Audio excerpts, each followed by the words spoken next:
আসসালামু আলাইকুম এভরিওয়ান, সবাই কেমন আছেন? আলহামদুলিল্লাহ, আমি অনেক ভালো আছি। আপনাদের মাঝে অনেক দিন পরে আবার ফিরে আসলাম। শীত তো প্রায় চলেই গেছে। আমি এখন আসলাম শীতের পিঠা বানাতে। দেখে হয়তো সবাই বুঝে গেছেন যে আজকে আমি কি পিঠা বানাবো। দুধ চিতল। এক এক অঞ্চলে এক এক নামে ডাকে, কিন্তু আমাদের এখানে দুধ চিতলই ডাকে। প্রথম তো আমরা দেখেছিনি যে চিনি, গুড় আর পিঠা নিয়েছি। চিনি আর গুড়টা একসাথে মিক্স করে অল্প একটু পানি দিয়ে এটা বসিয়ে দিব চুলার মধ্যে। অল্প না, একটু বেশি করে পানি দিতে হবে। আর আরেক দিকে দুধটা একটু জাল করে নিতে হবে ভালো করে। গুড়ে যেহেতু পানি দেওয়া, আমি দুধে কোনো এক্সট্রা পানি দিব না। আস্তে আস্তে দুধটা ঘন করে নিব। দেখতে তো পাচ্ছেন, এক পাশে দুধ আর এক পাশে গুড় কিভাবে জাল দিচ্ছি। দুধটা একটু পর পর নাড়াচাড়া করতে হবে, না তা না হলে নিচে দিয়ে লেগে যাবে। দুধ যদি নিচে দিয়ে লেগে যায় তাহলে এটার মজাই শেষ হয়ে যাবে। গুঁড়ো বারে বারে নাড়াচাড়া করতে হবে, তা না হলে গুঁড়ো পুরো যাওয়ার চান্স। দুধটা প্রায় 30% আমি কমিয়ে নেবো জাল দিয়ে। দেখতে তো পাচ্ছেন যে দেখ বড়া ছিল দুধ, এখন কতটা কমে গেছে। এদিকে আমার গুড়ের শিরা রেডি পিঠা যাওয়ার জন্য, তাই আগে পিঠাগুলো দিয়ে দিলাম।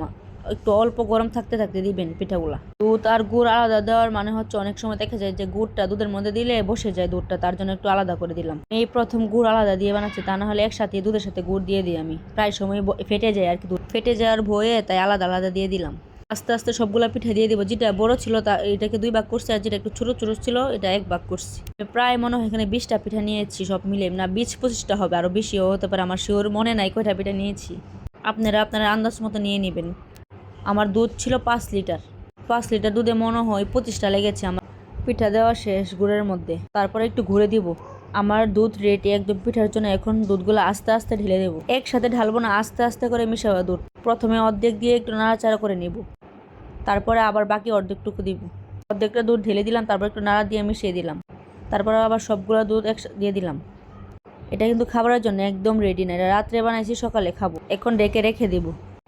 গিয়ে খুলে দেখবো কি অবস্থা পিঠার। মাশাল্লাহ, দেখেছেন কত সুন্দর হয়েছে পিঠার কালারটা। খেতেও মাশাল্লাহ অনেক মজা হয়েছে।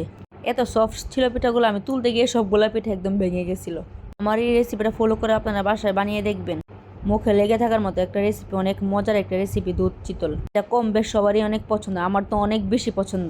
আজকের ভিডিওটা এইটুকুই থাকলো। আমার ভিডিওটা ভালো লাগলে আপনারা লাইক কমেন্ট করে আমার পাশে থাকবেন। আল্লাহ হাফেজ।